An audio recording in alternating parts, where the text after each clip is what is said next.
Assalamualaikum warahmatullahi wabarakatuh. Waalaikumsalam warahmatullahi wabarakatuh. Waalaikumsalam warahmatullahi wabarakatuh.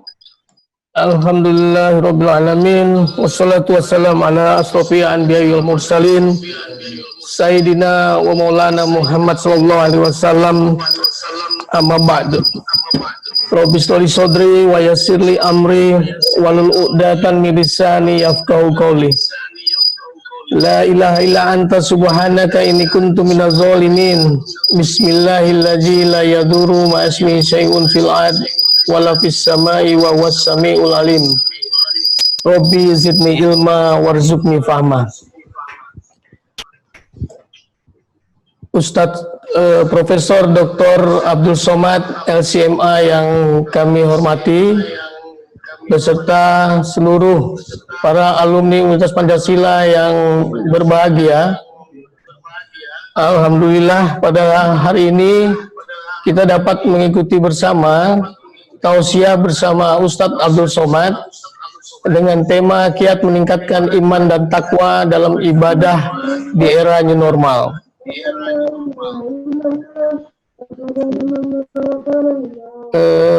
Ustadz, sebelumnya kami ingin memperkenalkan lebih dulu tentang kami. Ya, kami dari keluarga alumni Universitas Pancasila, Pak Ustadz, terdiri dari 7 fakultas. Ada Fakultas Ekonomi, Farmasi, Hukum, dan Teknik. Ada juga tambahan Psikologi, Ilmu Komunikasi, dan Pariwisata. Universitas Pancasila berdiri sejak tahun 1966 hingga tahun 2020, hingga 54 tahun saat ini. Dan lulusan Universitas Pancasila sudah mencapai kurang lebih 62.000 lulusan.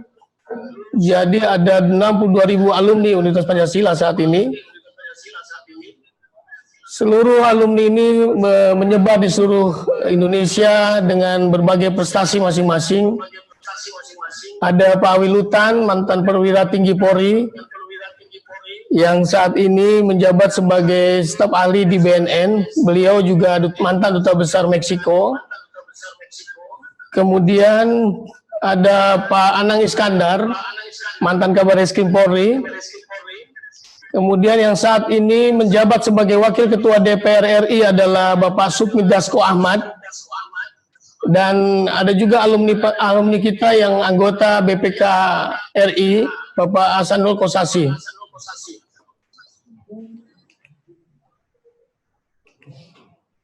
Yang lain ada anggota DPR RI Trimedia Panjaitan. Kemudian ada juga anggota DPR RI dari P3, Ibu Ermalena. Alumni yang lain ada juga yang menjabat sebagai Direktur Angkasa Pura, Adi Nugroho. Kemudian pendiri Lion Air, Rusdi Kirana, juga bagian daripada alumni Universitas Pancasila. Pengacara yang cukup beken di Indonesia yaitu Ari Ponto, ada Edwan Hamidi, juga mereka lulusan dari Universitas Pancasila. Juru bicara Kementerian Keuangan, mantan juru bicara Kementerian Keuangan, Pak Yudi Permadi, juga alumni dari kami. Direktur KB Pharma ada Pak Ridwan, dan masih banyak alumni-alumni lain yang sukses. Tapi ada juga yang biasa-biasa saja. Tapi mereka hidup tetap Pancasila dan insya Allah hidup barokah, Pak Ustadz. Baik, sekilas demikian keluarga alumni Universitas Pancasila, Pak Ustadz. Fenomena saat ini yang menarik adalah bahwa Pak Ustadz sudah menjadi magnet umat Muslim di Asia Tenggara, bahkan Asia mungkin ya. Jadi kami bersyukur sekali saat ini bisa berkomunikasi, mendapatkan siraman rohani dari Pak Ustadz mengenai soal iman dan takwa dalam ibadah di era new normal. Karenanya dalam tema tausiah kali ini kami meminta kiat-kiat dari Pak Ustadz. Kira-kira apa kiat-kiat untuk tetap meningkatkan iman dan takwa dalam ibadah khususnya di era new normal. Silakan Pak Ustadz, waktu dan kami persilahkan untuk menyampaikan tausiahnya Pak Ustadz. Bismillahirrahmanirrahim. Assalamualaikum warahmatullahi wabarakatuh. Alhamdulillahirabbil alamin wa bihi nasta'in wa ala umuri dunya waddin wassalatu wassalamu ala asyrafil khalqi ajma'in sayyidina wa maulana Muhammadin wa ala alihi wa sahbihi wa man tabi'ahu ila yaumiddin. Yang saya hormati semua pengurus, ketua, sekretaris, bendahara, anggota Ikatan Keluarga Alumni Universitas Pancasila. Baik yang terkenal, populer, ataupun yang biasa-biasa saja. Tapi yang paling penting adalah semua hidupnya berkah, selalu hidup dalam amal soleh, selalu bermanfaat buat agama, nusa, dan bangsa. Tema kita kiat meningkatkan iman dan takwa dalam beribadah di era new normal. New normal bahasa yang tidak sesuai dengan kenyataannya, kenyataannya tidak normal. Yang selama ini kita bisa tablik akbar, akhirnya kita webinar.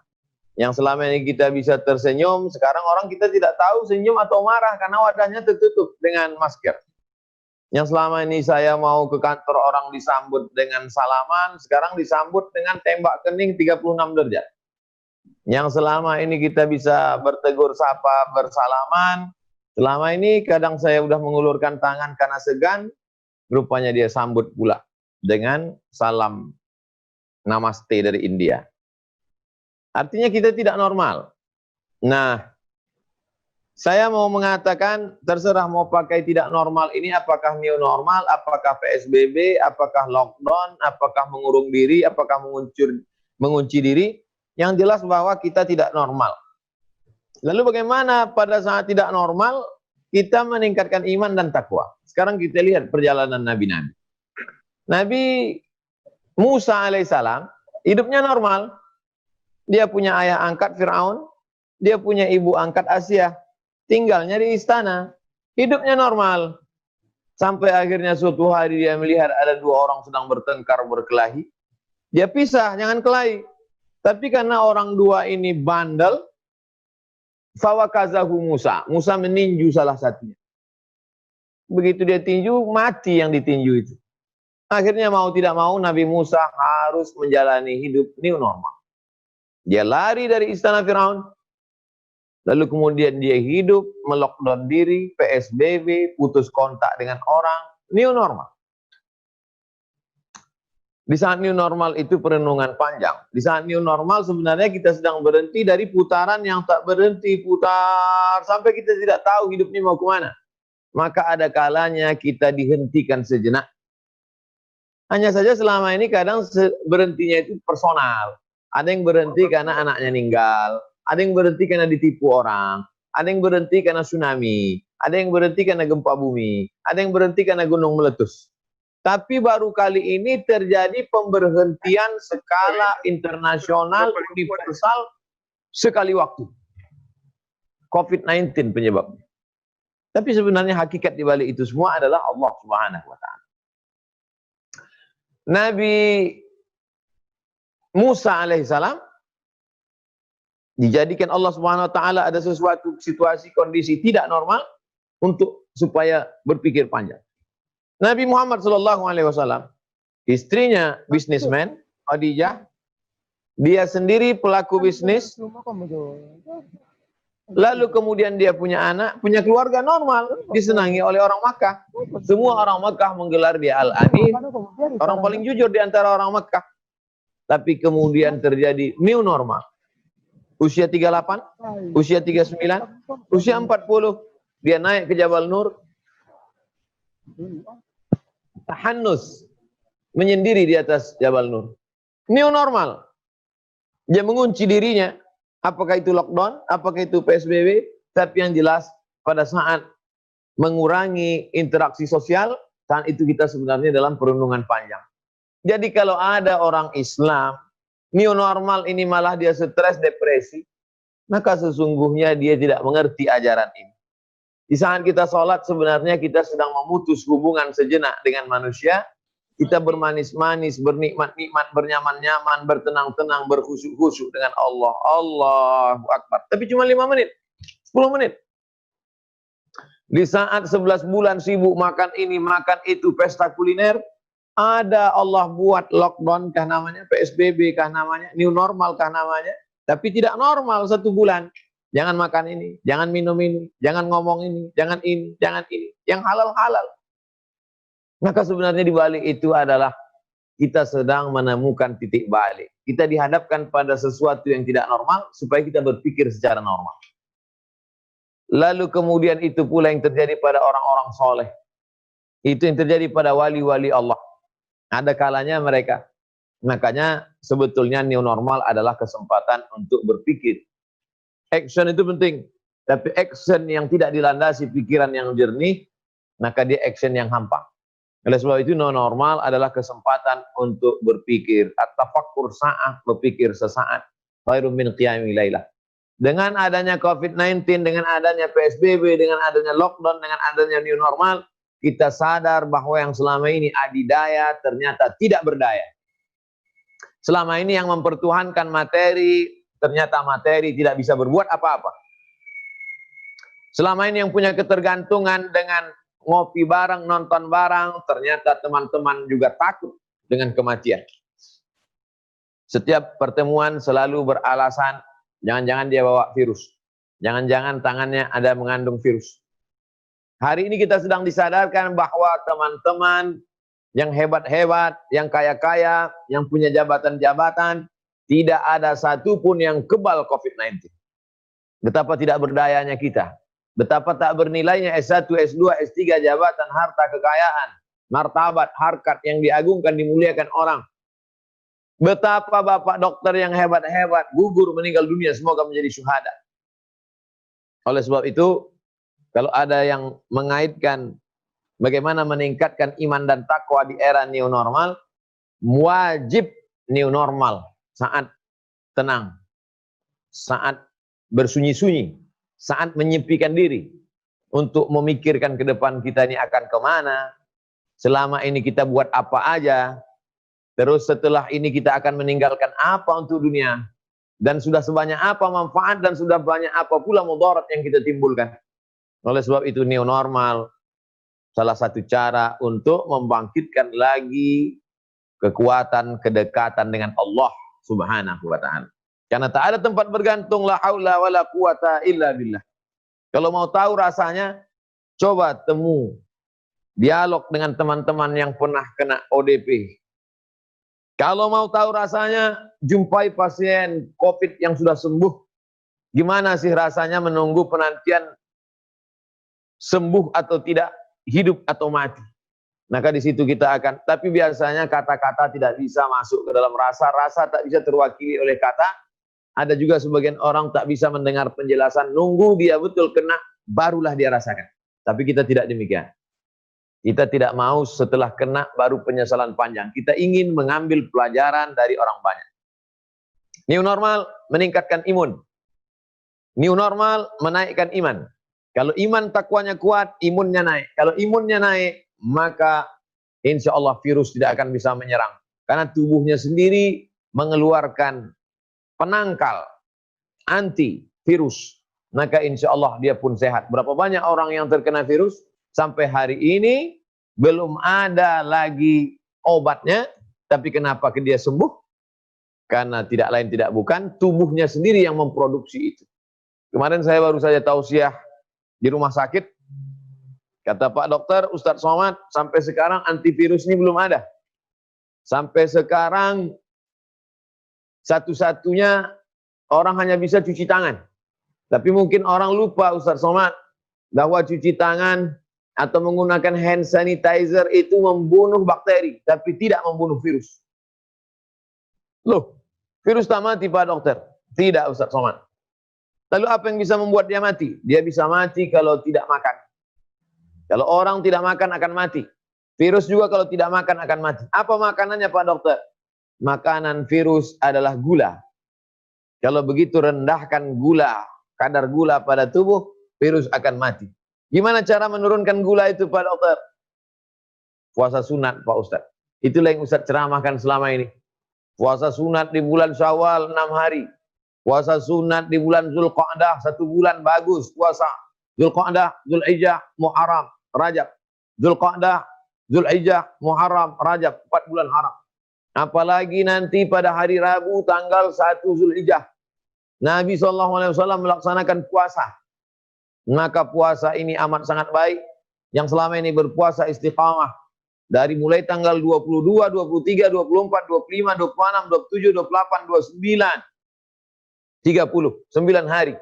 Nabi SAW menurut riwayat Hafsah radhiyallahu anha tidak pernah meninggalkan puasa 10 hari di awal Zulhijjah. Maka satu sisi cara Allah mengajarkan umat Islam bagaimana membunuh virus COVID-19 dengan meminimalisir gula makanan dia yang ada pada tubuh. Semakin bertambah keyakinan kita tentang kebenaran Islam, bahwa Islam ini bukan akal manusia, tapi dia wahyu dari Allah Subhanahu wa taala. Oleh sebab itu Allah berjanji sanurihim ayatina fil afaq. Kami akan tunjukkan kebenaran ayat-ayat tanda kebesaran kami di atas muka bumi, di atas langit, di dalam diri manusia. Hatta yatabayyana, sampai jelas annahul haq, bahwa agama ini benar, datang dari Allah Subhanahu wa taala. Lalu kemudian setelah imannya naik, takwanya kuat, disebabkan oleh new normal, bagaimana dengan ibadah? Apa tanda iman meningkat? Ibadahnya naik. Kalau ada orang ngomong ibadah meningkat, tapi imannya meningkat, ibadahnya begitu-begitu aja, berarti bohong. Karena kalau imannya naik, pasti meningkat. Buktinya apa? Ketika kita selesai takziah melihat orang meninggal, mulai ingat tahajud malam. Ketika kita baru saja melihat orang cuci darah, mulai zikirnya banyak. Ketika melihat bagaimana orang kesakitan, kebakaran, kena musibah, mati, mulai dia mau mewakafkan tanah, berimpak, berzakat, bersedekah. Itu menunjukkan kalau iman kuat, otomatis ibadah meningkat. Iman itu di dalam, tidak nampak. Tapi kalau yang dalam baik, anggota tubuh ikut menjadi baik. Kalau iman kuat, lidah berzikir, akal berpikir, anggota tubuh akan beramal. Kalau iman lemah, mulut menggumam, ngedumel, mencaci maki, sumpah serapah, ngeyel, anggota tubuh melakukan perbuatan dosa. Ala fil jasadi mudghah, ketahuilah di dalam badanmu itu ada segempak, ada segumpal, ada sekepal. Idza salahat salahal jasadu kulluh, kalau dia baik, seluruh tubuh ikut menjadi baik. Wa idza fasadat, kalau dia rusak, fasadal jasadu kulluh, seluruh tubuh ikut menjadi rusak. Oleh sebab itu, seorang muslim mesti yakin dengan COVID-19, ambil hikmahnya. Asa antakrahu syai'an wa huwa khairul lakum. Boleh jadi kamu benci pada sesuatu, tapi justru ada kebaikan di dalamnya. Asa antakrahu syai'an wa yaj'alallahu fi khairan katsira. Boleh jadi kamu benci sesuatu, tapi sebenarnya di balik kebencian itu banyak kebaikan yang bisa kamu ambil. Yang selama ini sibuk mengejar dunia, ternyata dunia tak bisa berbuat apa-apa setelah kau dapatkan. Yang selama ini sibuk mengejar karir, ternyata karir hanya bisa dijadikan sebagai sarana untuk mencari ridha Allah. Hanya sampai di situ. Lebih dari itu sebenarnya kita tak punya kuasa, kita tak punya daya, tak punya apa-apa. Syukur alhamdulillah bahwa di balik musibah itu masih sempat membuat kita berakal. Selama ini akal ada, tapi kita tak punya waktu untuk menggunakannya. Selama ini hati ada, tapi kita tak punya cukup waktu untuk memakainya. Hari ini akal ada, hari ini hati ada, hari ini waktu ada, kita manfaatkan, merenung. Dengan merenung iman menjadi kuat, dengan iman kuat takwa menjadi hebat, dengan takwa hebat amal ibadah menjadi meningkat. Maka berhasillah kita melalui ujian ini. Kalau orang sudah lulus ujian, insya Allah lulus ujian tesis master, lulus ujian disertasi doktor, lulus ujian hidup, ada tempat yang dijanjikan Allah. Asa iya ba'atsaka rabbuka maqaman mahmuda, ditempatkan Allah di tempat yang terpuji, diberikan Allah ketenangan batin, diberikan istiqamah, dan mati dalam husnul khatimah. Saya kira sebagai pengantar dialog kita petang ini bersama keluarga besar alumni Universitas Pancasila, saya amat sangat senang bisa berada di tengah Bapak, Ibu, Tuan, Puan sekalian.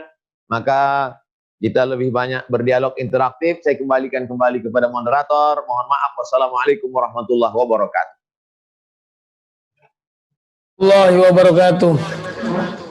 Terima kasih Prof. Kami biasanya memanggil Prof daripada Ustadz kalau untuk di tingkat akademisi ini, Prof. Masya Allah. Jadi saya ini sebenarnya agak cemburu dengan Pak Ustadz Somad ini. Karena istri saya itu dari mulai subuh, Pak Ustadz, sambil masak dia dengarkan YouTube-nya Pak Ustadz. Kemudian pada saat mau berangkat ke kantor di rumah, dia dengarkan YouTube-nya Pak Ustadz. Sampai di rumah dia mau tidur, dia dengarkan lagi YouTube-nya Pak Ustadz. Sampai kalau saya datang ke rumah, dia sudah tertidur, YouTube-nya Pak Ustadz masih menyala itu Pak Ustadz. Kadang saya berpikir, memang di era new normal ini, banyak sekali orang yang memanfaatkan situasi dengan menonton YouTube, menambah keimanan dengan mendengarkan tausiah-tausiah dari Pak Ustadz. Yang menjadi pertanyaan saya pertama Pak Ustadz mengenai sholat berjamaah di masjid dengan berjarak. Di satu sisi hadis mengatakan kita mesti merapatkan diri di dalam sholat. Kemudian kalau ada pandemi kita sebaiknya menghindar. Lantas di new normal ini mana yang lebih tepat Pak Ustadz? Tetap sholat berjamaah berjarak ataukah tetap sholat di rumah Pak Ustadz? Terima kasih. Mungkin pertanyaan pertama itu dulu Pak Ustadz. Baik. Yang pertama, saya memohon maaf kepada suami-suami yang istrinya selalu mengikuti tausiah pagi, petang, siang, dan malam, termasuk Pak Moderator. Tapi insya Allah, kalau ibu-ibu itu mengikuti apa yang saya sampaikan, mereka akan menjadi ibu-ibu yang baik, menjaga anak-anaknya, mendidik anak-anak mereka. Saya tidak pernah merasa menceramahi ibu-ibu. Saya tidak pernah merasa menggurui ibu-ibu. Kalau saya sedang tausiah, saya merasa sedang bercerita di depan almarhumah ibu saya. Karena dulu ketika saya masih kecil, sholat Jumat, pulang Jumat, hari ini hari Jumat, tak pernah saya lupakan untuk membacakan surat Al-Kahfi, surat Yasin, dan Al-Fatihah untuk almarhumah. Untuk almarhum orang tua. Maka selalu hari Jumat saya pulang, ibu saya bertanya, apa cerita khotib tadi? Di situ saya bercerita, kata khotib itu begini, begini, begini. Sekarang juga begitu. Makanya banyak ibu-ibu merasa Ustadz cerita saja. Dan kami mendengar cerita Ustadz.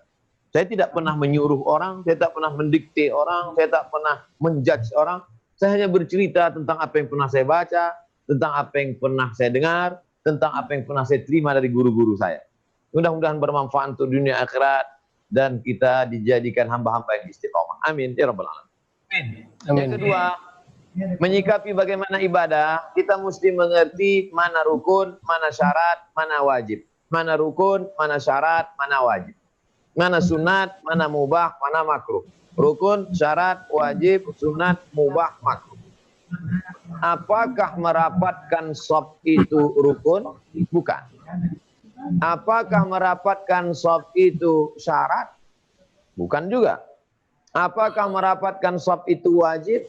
Bukan. Maka dia adalah sunnah. Sawu sufuf, luruskan shaf, rapatkan shaf. Inna taswiyatas sufuf min tamamis shalah. Merapatkan dan meluruskan shaf itu bagian dari kesempurnaan salat. Itu pada saat normal. Maka pada saat tidak normal seperti sekarang, ada wabah COVID-19, ada penyebaran penyakit, maka sholat dengan tidak merapatkan shaf tidak terkait dengan rukun, tidak terkait dengan wajib, tidak terkait dengan syarat. Maka orang sholatnya tetap sah. Hanya kalau ketika suasana normal, maka dia mesti rapatkan, karena itu terkait dengan kesempurnaan sholat. Tapi ketika dalam keadaan tidak normal, maka tetap sholat di masjid, ikuti protokol kesehatan, masuk masjid yakinkan tidak dalam keadaan demam, dalam keadaan sakit, dalam keadaan tidak fit. Masuk ke dalam masjid yakinkan bahwa suhu tetap suhu normal. Lalu kemudian tetap cuci tangan pasti karena kita berwudu. Lalu kemudian hand sanitizer. Bawa sajadah dari rumah karena khawatir sajadah banyak digunakan karena ini virus bisa juga menempel di kain. Lalu kemudian tetap menjaga semprotan disinfektan. Kalau daerah itu zona hijau, zona kuning, silakan ke masjid. Tapi kalau daerah kita zona merah, zona hitam, baik sholat di rumah. Assalamualaikum Pak Ustadz. Waalaikumsalam warahmatullahi wabarakatuh. Senangnya bisa ketemu Pak Ustadz. Saya ada 2 pertanyaan Pak. Keadaan COVID ini kan nggak normal ya. Tapi artinya kita tetap kalau beribadah itu mungkin tantangan lebih besar. Cuman kadang-kadang kita sebagai manusia, apakah pahalanya juga makin besar gitu hitung-hitungan. Terus yang kedua, saya mau nanya, saya yakin kita sebagai manusia udah dirahmatin Allah, mempunyai pikiran ya yang bisa beradaptasi setiap zaman. Ternyata agama Islam juga disiapkan seperti itu, agama yang bisa cocok di setiap zaman gitu kan. Itu terbukti. Kita kemarin nggak sholat Jumat, khususnya nggak sholat Jumat di masjid, nggak sholat tarawih di masjid selama Ramadan, tetap kita Lebaran juga tetap nggak sholat Idul Haji pun tidak rame-rame di Ka'bah, Islam tetap ada. Saya dengar komentar Ibu Ustaz aja. Terima kasih. Waalaikumsalam warahmatullahi wabarakatuh. Waalaikumsalam warahmatullahi wabarakatuh. Masalah yang pertama terkait tentang pahala, maka kaedahnya, kode etiknya al-jaza ala qadril amal. Balasan pahala sesuai dengan tingkat kerumitan, kesulitan amal. Jadi semakin sulit dia, maka semakin tinggi balasan pahalanya. Oleh sebab itu pahala jihad fisabilillah lebih tinggi daripada pahala berzikir di masjid. Karena jihad fisabilillah itu nyawa melayang, harta hilang, terluka, maka jihad yang paling tinggi. Nah, karena kadarnya. Nah, bagaimana dengan pada saat COVID-19, orang juga beramal, amalnya ketika normal biasa, tapi ketika new normal, tidak normal ini, dia perlu persiapan yang luar biasa. Maka pahalanya lebih banyak. Karena kaedahnya al-jaza ala qadril amal. Balasan pahala sesuai dengan kadar kesulitan, kepayahan, kerumitan amal. Tapi puncaknya adalah kembali kepada keikhlasan. Dan yang tahu siapa ikhlas tidak ikhlas itu hanya Allah saja. Malaikat pun tidak tahu. Malaikat hanya mencatat. Dia tetap beribadah pada saat COVID. Pada saat orang tidak beribadah, dia tetap istiqomah beribadah. Adapun ikhlas tidak ikhlas, itu urusan Allah Subhanahu wa Ta'ala. Kita hanya berusaha minta minal mukhlasin, dijadikan Allah ikhlas. Kita nggak ngaku ikhlas. Mukhlis ikhlas. Mukhlas orang yang dijadikan ikhlas oleh Allah Subhanahu wa Ta'ala. Ini tentang balasan pahala. Makanya kata Nabi, al-ibarat ibadati fil haraji ka hijratin ilayya. Orang yang mampu tetap istiqomah pada saat banyak cobaan, ujian, huru-hara, ka hijratin ilayya. Dia sama seperti orang yang berhijrah kepadaku. Bagaimana sulitnya dulu hijrah Abu Bakar, hijrahnya Umar radhiyallahu anhum ajma'in. Begitulah kita mendapatkan pahala Nabi sendiri yang menjanjikan ka hijratin ilayya. Yang kedua, bahwa agama Islam ini relevan, cocok dalam segala situasi dan kondisi. Adanya COVID-19 menyadarkan kita kembali bahwa agama ini datang dari Allah. Ayatnya selalu kita baca dalam surat Yasin. Tanzilal Azizir Rahim. Ini diturunkan dari Allah. Yang ngerti apa yang akan terjadi 14 abad ke depan itu Allah. Maka Allah berikan obatnya, cara-caranya, langkah-langkah persuasifnya 14 abad yang lalu. Idza sami'tum bihi, kalau kamu mendengar ada suatu wabah, la taqdimu ilaihi, jangan datang ke tempat itu. Kalau kamu dengar ada suatu wabah di suatu negeri, jangan datang ke tempat itu. Idza waqa'tum bihi, kalau kamu berada di suatu tempat itu banyak wabah, la takhruju firaran minhu, jangan keluar dari situ. Statement itu diucapkan Nabi 14 abad yang lalu, tapi diamalkan orang sekarang. Lockdown, orang luar nggak boleh masuk, orang dalam nggak boleh keluar. Sekarang, kenapa orang begitu takut ketemu dengan orang yang terkena? Dari mana? Dari hadis Nabi. Firra minal majzum, firaraka minal asad. Larilah engkau dari penyakit menular, seperti lari dari singa. Yang terkait dengan ibadah, maka tidak ada ibadah yang tidak terlaksana. Karena dalam Islam itu ibadah selalu ada pintu, selalu ada celah, selalu ada kesempatan. Puasa, nggak bisa puasa, diganti di hari yang lain. Nggak bisa diganti di yang lain, bayar fidyah. Hukum tertinggi, hukum mati. Tapi kalau keluarganya memaafkan, bayar diat 1000 dinar. Selalu diberikan Allah alternatif. Selalu diberikan ada jalan plan B. Plan A nggak bisa, masuk plan B. Sholat ke masjid, tidak bisa sholat ke masjid, sholat di rumah. Sholat rapat, nggak bisa rapat, sholat berjarak. Sholat Idul Fitri rame-rame tanah lapang, nggak bisa, sendirian juga sah. Kalau di rumah ada makmum 3, imam 1, cukup. Menyembelih hewan kurban, menyaksikan, sunat, nggak bisa disaksikan, transfer. Oleh sebab itu maka semakin menguatkan keyakinan kita. Siapa yang merenung, siapa yang membaca, siapa yang mendengar, makin kuatlah keyakinan dia tentang agama Islam. Cocok, relevan, di kulli zaman wa makan, di setiap situasi, kondisi, dan tempat. Demikian, wallahu a'lam bishawab. Assalamualaikum Ustadz. Saya pernah dengar Ustadz pernah mengatakan bahwa ada azab di dunia ya.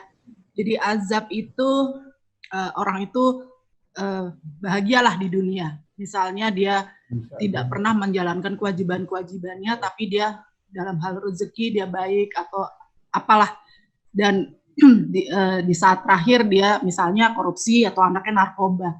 Tapi ada yang saya ingin tanyakan, di dunia ini dia terus mendapatkan musibah. Jadi ya sakit lah, ya ini, atau terakhir itu rumahnya terbakar. Yang terus, tapi saya tahu bahwa keluarga itu tuh dalam hal sholatnya bagus, saya tahulah semuanya. Itu apa bedanya? Jadi saya nggak ngerti dimaksud dengan azab dan musibah, Ustadz. Ini mohon penjelasannya, Ustadz.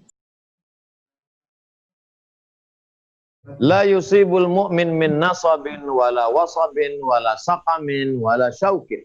Ada orang yang risau, gundah gulana, sakit, duri menusuk tapak kaki, illa kafarallahu anhu bihi sayyi'at.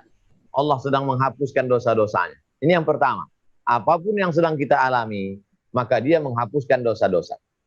Yang kedua, bagaimana dengan orang yang tidak pernah buat dosa? Kalaupun ada dosanya sedikit, kenapa tetap juga datang kesulitan dalam hidupnya? Maka ini adalah ujian. Ahasiban nasu ayyutraku ayyaqulu amanna wa hum la yuftanun. Apakah manusia itu menyangka dia dibiarkan begitu saja mengatakan kami beriman padahal belum ada ujian? Kalau yang pertama tadi menghapus dosa, yang kedua ini adalah ujian. Kalau dia lulus ujian, naik tingkatan. Yang ketiga, Allah sudah tempatkan dia di surga paling tinggi. Tapi amalnya kurang. Bagaimana cara supaya grade-nya lengkap? Dia sudah mau naik gelar lektor kepala. Tapi setelah dilihat kumnya kurang. Bagaimana cara menggenapkan kumnya ini? Maka Allah berikan dia sesuatu yang sulit. Kalau dia lulus itu, maka dia menempati tempat itu. Itulah yang disebut dengan menaikkan derajat, menempati tempat karena kurang amal. Karena ini udah saya tulis di blog. Cari dibaca blog Somad Moroko blogspot.com. Bercerita tentang pertanyaan jamaah, kenapa ada orang yang tidak buat salah dosa, kok ujian hidupnya berat sekali. Allah sudah tempatkan dia di tempat yang termulia, amalnya kurang, maka ada yang bisa ditebus lebih hebat dari jihad, lebih hebat dari mati syahid, lebih hebat dari haji mabrur, lebih hebat dari Lailatul Qadar. Apa dia? Sabar. Innama yuwaffas sabiruna ajrahum bighairi hisab. Nah, ketika kita sakit, ada tiga kemungkinan. Mungkin sakit kita itu menghapuskan dosa masa lalu. Mungkin sakit itu ujian keimanan. Mungkin sakit itu untuk menggenapkan grade kum kita untuk mencapai level tertentu. Dan kita tidak tahu itu. Kita hanya berhusnuzon, sebaik sangka kepada Allah. Ana inda husnuzon ni abdi bi. Aku merasa, aku menurut prasangka hambaku kepada. Saya selalu husnuzon kepada Allah. Nah, ketika kita sedang mengalami suatu kesulitan dalam hidup, tidak ada cara lain kecuali ridho. Orang kita menyebutnya ikhlas. Ya udah, ikhlaskan aja. Padahal yang tepat adalah ridho. Ridho, rela, menerima. Nerimo kata orang Jawa. Menerima keputusan Allah Subhanahu wa taala. Makanya yang selalu kita ucapkan pagi, zikir pagi setelah salat subuh, raditu billahi rabba, aku ridha engkau sebagai Rabb. Wa bil islami dina, aku ridha Islam agama. Wa bi Muhammadin nabiyya wa rasul, aku ridha Muhammad SAW sebagai nabi dan rasul. Wa bil Qur'an imama, aku ridha Al-Qur'an sebagai pembimbing hidup. Aku ridha ya Allah. Mudah-mudahan kau ridhai hidup. Tapi sebaliknya ada pula orang yang diberikan kenikmatan, umur panjang, jabatan tinggi, badan sehat, rezeki melimpah, padahal dia minum khamar, padahal dia berjudi, padahal dia berzina. Apa kata Allah? Sanastadrijuhum. Kami tunda azabnya. Namanya istidraj. Sanastadrijuhum. Kami tunda azabnya. Wa umli lahum, aku ulur kenikmatan-kenikmatan bagi dia. Dia menyangka nikmat, padahal itu adalah azab yang tertunda. Inna kaidi matin, tipu dayaku amat sangat kuat. Wa makaru, mereka menyangka sedang menipu Allah. Wa makarullah, Allah balas tipu daya mereka. Wallahu khairul makirin, tipu daya Allah lebih hebat, lebih dahsyat daripada tipuan mereka. Oleh sebab itu kalau ada orang tidak sholat, tidak puasa, tidak zikir, tidak ngaji, tidak sedekah, dan rezekinya lancar, hati-hati. Boleh jadi dia bukan rezeki, tapi istidraj, azab yang tertunda. Sebaliknya kalau ada yang selalu dalam kesulitan, kepayahan, minta doa kepada Allah supaya istiqamah, boleh jadi itu cara Allah. Sedangkan cara orang tua kadang kita tidak paham, apalagi cara Allah Subhanahu wa taala. Demikian. Wallahu a'lam. Assalamualaikum. Waalaikumsalam warahmatullahi wabarakatuh. Izin bertanya Pak Ustadz. Baik. Saya perkenalkan, nama saya Imam Cahyadi. Ya, Pak Imam. Alumni Fakultas Ekonomi. Masya Allah. 2 minggu lagi Pak Ustadz, yang saya hormati dan saya banggakan, akan kita jelang hari Idul Adha. Ada banyak cara orang untuk berkurban yang dilaksanakan. Yang saya tanyakan, apakah dibenarkan berkurban dengan mengumpulkan uang satu kelas, lalu dijadikan satu kurban sapi atau satu kurban kambing? Apakah itu dibenarkan? Yang kedua juga ingin saya tanyakan Pak Ustadz, terkait orang sebagai mustahik. Mereka sebagai penerima kurban. Tetapi bagaimana dengan panitia yang bukan mustahik, apakah diperkenankan menerima kurban tersebut? Demikian Pak Ustadz. Wassalamualaikum warahmatullahi wabarakatuh. Waalaikumsalam warahmatullahi wabarakatuh. Pak Imam Cahyadi dari Fakultas Ekonomi Universitas Pancasila. Yang pertama terkait ibadah, ada rukunnya, ada syaratnya, ada wajibnya, ada makruhnya, ada mubahnya, ada sunatnya, ada yang membatalkannya. Ibadah ini ada aturannya. Main bola aja ada aturannya yang diatur oleh statuta, apalagi ibadah. Itu diatur oleh Allah, Rasulullah SAW, disusun oleh ulama secara sistematis. Nah, kurban ini ada kurban level paling tinggi. Dilaksanakan Nabi sendirian 100 ekor onta. Nabi menyembelih 63 ekor, disembelih oleh Sayyidina Ali 37 ekor. Tapi semuanya milik Nabi sendirian. Jadi kalau ada orang kaya di Indonesia sendirian menyembelih 100 ekor sapi limosin sesuai dengan yang dibuat Nabi, 100 ekor onta sendirian. Ini paling tinggi, level VVIP. Yang nomor 2, naharna ma'an Nabi SAW amal Hudaybiyah. Kami berkurban bersama Nabi Muhammad SAW pada tahun Hudaybiyah, tahun ke-6 Hijrah. 1 ekor onta badanah, 1 ekor onta an sab'in. 7 orang, 1 ekor onta. 7 orang, 1 ekor onta. Ini level 2. Level yang paling bawah, level paling rendah, 1 kepala rumah tangga. 1 kepala rumah tangga berkurban, maka sudah masuk di dalamnya istrinya, anaknya, dan orang yang ada di rumah itu. Tapi ketika 1 kelas yang terdiri dari 30 orang iuran membeli 1 ekor kambing, maka tidak ada tuntunannya. Tapi jangan sampai yang sudah dilakukan ini dihentikan, karena ini juga peluang untuk menolong saudara kita. Win-win solution, jalan tengah. Anak-anak 1 kelas ngumpulin uang cukup untuk 1 ekor kambing. Ketika penyembelihan kambingnya tetap atas nama 1 orang. Siapa yang berkurban? Wali kelasnya. Anak-anak murid kumpulkan uang. Nanti pas penyembelihannya, Bismillahirrahmanirrahim, Allahumma taqabbal min wali kelas Pak Fulan bin Fulan.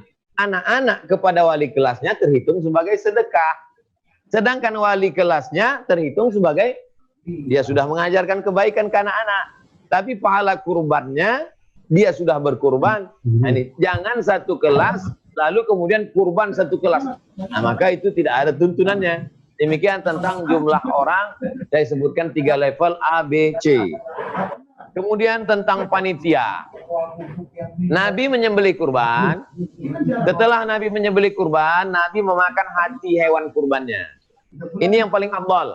Makan hatinya saja.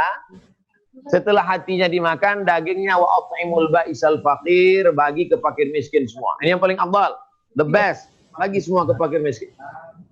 Cara kedua, tulusan 1/3 untuk yang berkurban, 1/3 untuk kerabat, sahabat, tetangga, 1/3 untuk fakir miskin. 1/3 yang berkurban, 1/3 sahabat, kerabat, tetangga, 1/3 fakir miskin. Oleh sebab itu tidak ada panitia. Maka ketika panitia itu ikut, panitia sesungguhnya sebagai relawan. Maka panitia kalau tidak sanggup sebagai relawan, jangan ikut. Karena nanti dia hanya akan dapat dosa saja. Anda sanggup jadi relawan, sanggup. Nggak dapat apa-apa, oke. Tapi ada dua yang mesti digaji. Tukang jagal, tukang kulit. Karena mengkuliti ini berat. Tukang jagal dengan tukang kulit itu mesti diupah. Upahnya dari mana? Makanya akad uang kurban itu, saya berkurban 2,5 juta sekaligus biaya operasional tunai. Sisa uang itulah dipakai untuk transportasi membawa lembu kambing untuk menjaga 2-3 malam menjelang pemotongan sekaligus biaya operasional termasuk diantaranya tukang jagal dan tukang kulit. Wallahu a'lam bishawab. Assalamualaikum warahmatullahi wabarakatuh, Pak Ustadz Abdul Somad. Waalaikumsalam warahmatullahi wabarakatuh. Waalaikumsalam warahmatullahi wabarakatuh. Perkenalkan Taufik, Pak Ustadz. Pak Ustadz izin bertanya, dalam masa pandemi ini banyak ibadah-ibadah yang awalnya kita lakukan secara rutin dan secara berjamaah, tapi saat ini sudah mulai berkurang gitu ya. Nah, yang ingin saya tanyakan adalah gimana caranya meningkatkan kembali aktivitas-aktivitas secara berjamaah di lingkungan kita gitu. Karena banyak tetangga kita sekarang itu sifatnya sudah individualis secara beribadah gitu. Itu yang pertama. Yang kedua, mohon sampaikan pada kami, pada saya terutama, ciri-ciri orang yang taubatnya diterima oleh Allah Subhanahu wa Ta'ala. Demikian, Pak Ustadz. Wassalamualaikum warahmatullahi wabarakatuh.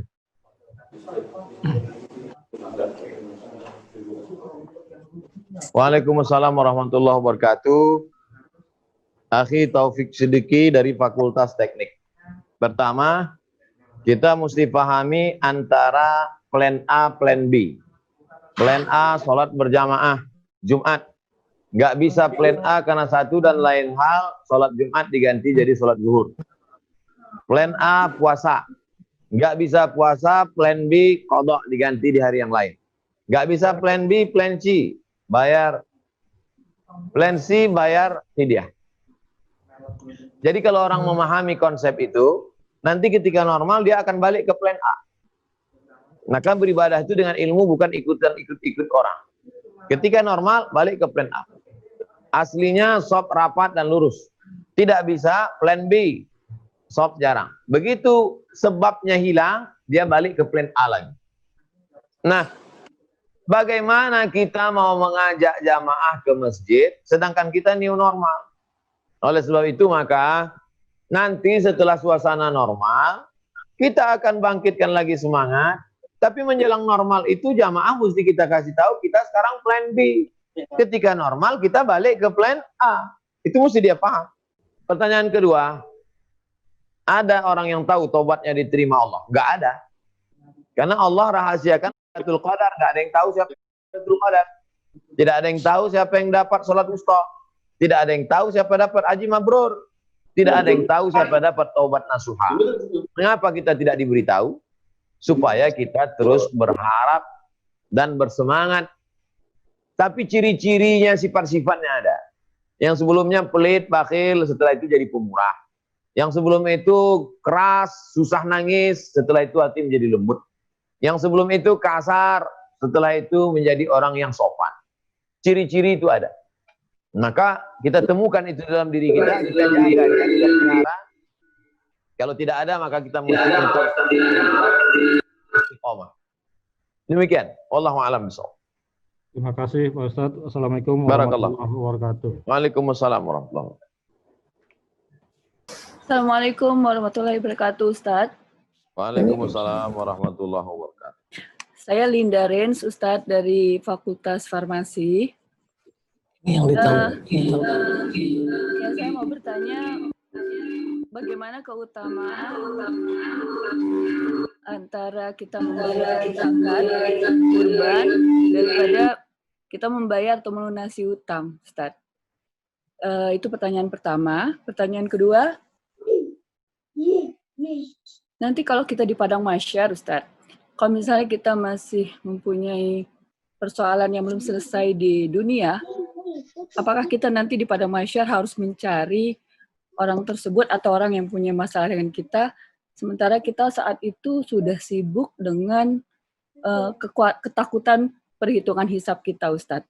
Apakah kita cukup memohon kepada syafaatnya Rasulullah, atau kita harus tetap mencari orang yang mempunyai masalah dengan kita? Begitu Ustadz, terima kasih. Assalamualaikum warahmatullahi wabarakatuh. Waalaikumsalam warahmatullahi wabarakatuh. Pertanyaan pertama tentang kurban dan hutang.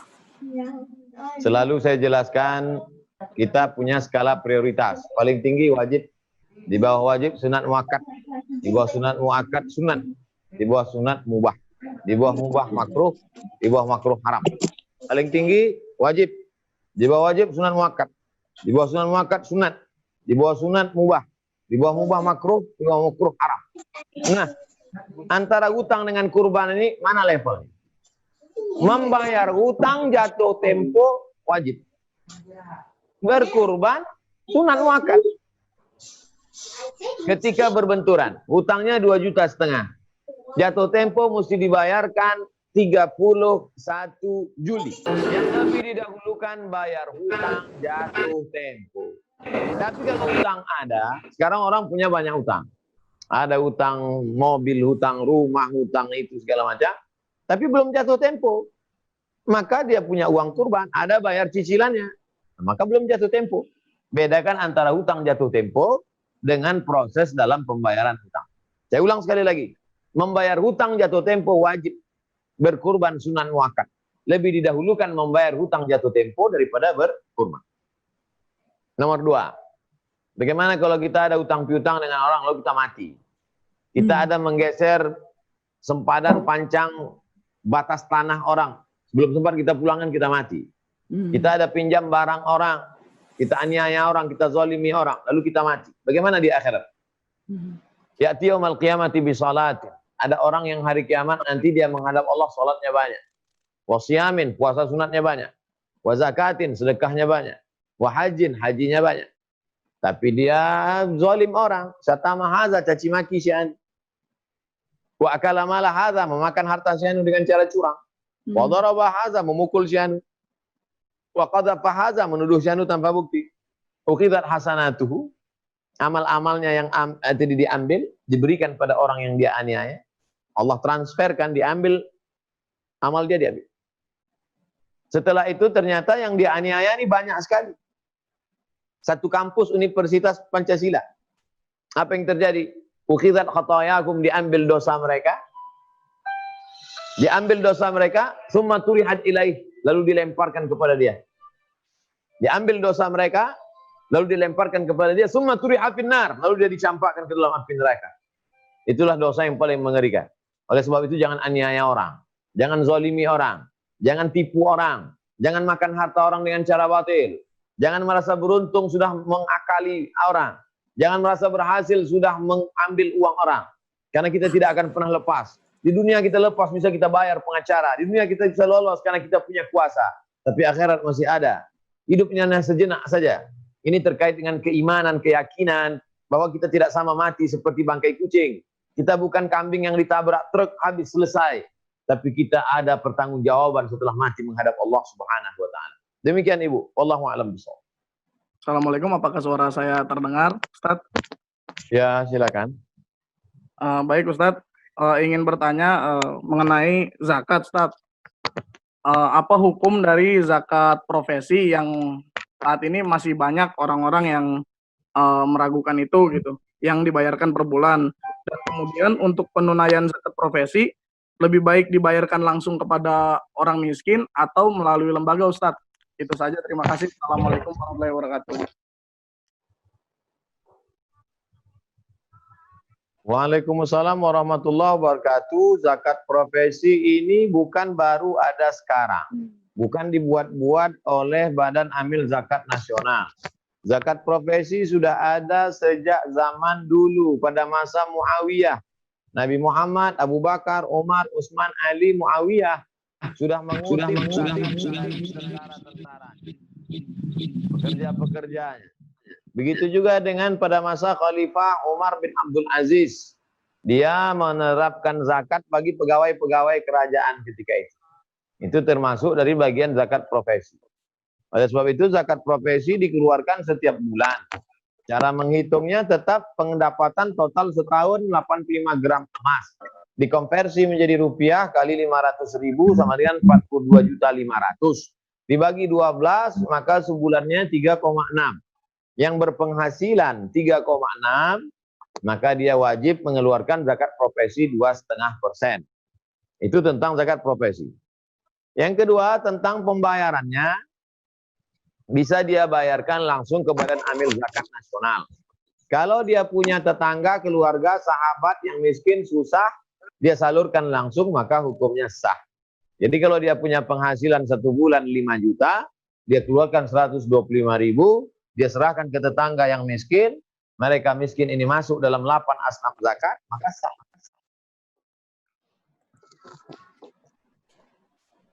Terima kasih Prof. Banyak pertanyaan-pertanyaan yang alhamdulillah sudah terjawab dan saya rasa sudah clear apa yang disampaikan.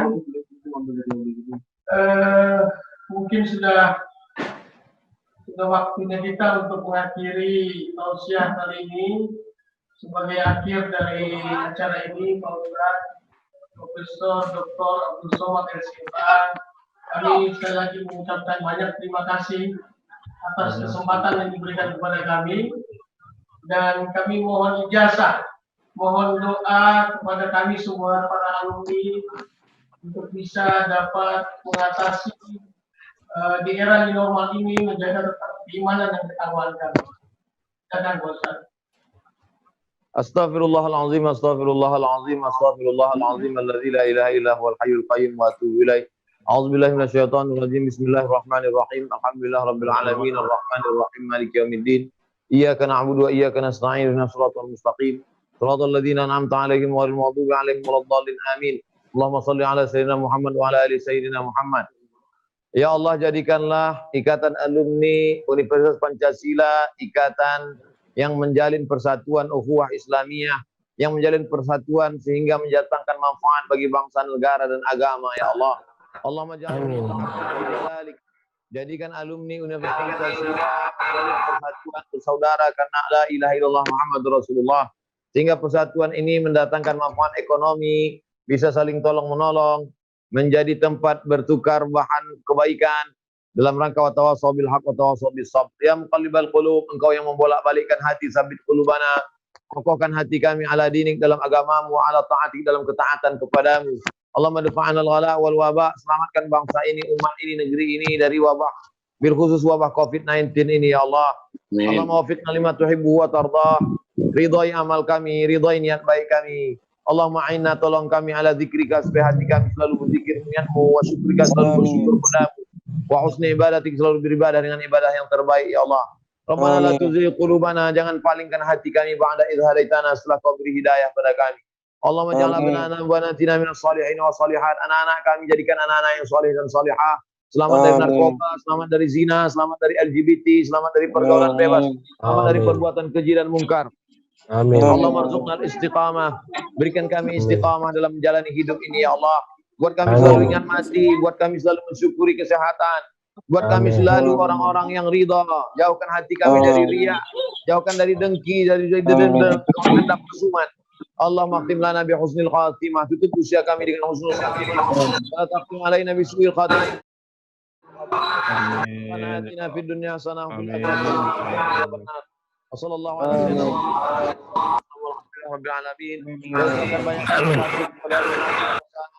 Ikatan alumni Universitas Pancasila dimanapun berada, semoga kita tetap menjalin dalam kebaikan. Mohon segala kekhilafan. Terima kasih atas segala kebaikan. Wassalamualaikum warahmatullahi wabarakatuh.